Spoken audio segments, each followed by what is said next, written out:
To our New York office, Ben Thompson joins us. Ben, good to see you. Ben, the first time in what, as I said, 27 years closed due to adverse weather conditions. I mean, this is quite significant. What impact will the closure have? I mean, will we see any type of trading? What about electronic trading?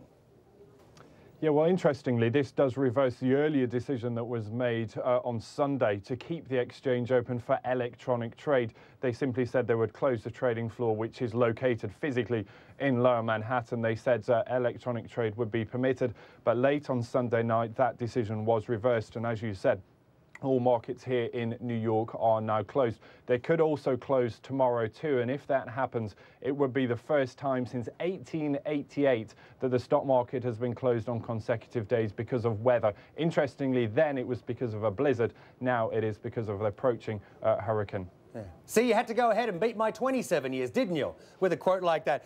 Look, obviously it's not just the stock markets affected. I mean, businesses all over. Google, in fact, had to cancel the launch of one of its latest smartphones, but airlines as well. They're obviously taking a hit.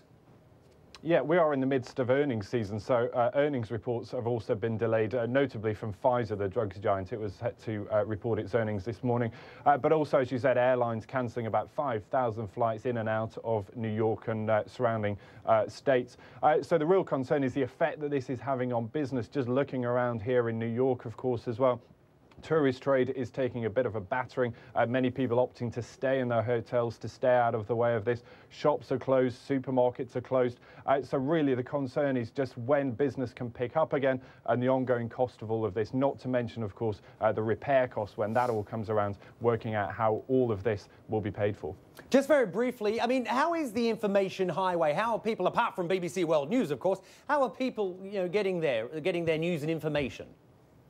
Yeah, all sorts of ways of doing that, of course, and the internet playing a very big role in this, of course. There is social media, Twitter and Facebook and the like, but also we've had new innovations, you might say, from the likes of Google. It's launched a new tracking map using all sorts of different data, filtering into one map to give a live update of just where the storm is heading, where it could be affecting, storm surges and that sort of thing.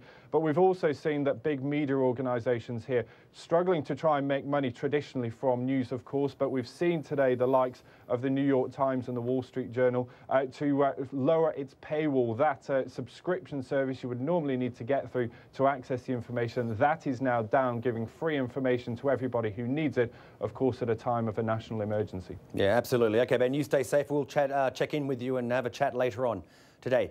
Okay, Ben Thompson joining us live there from our new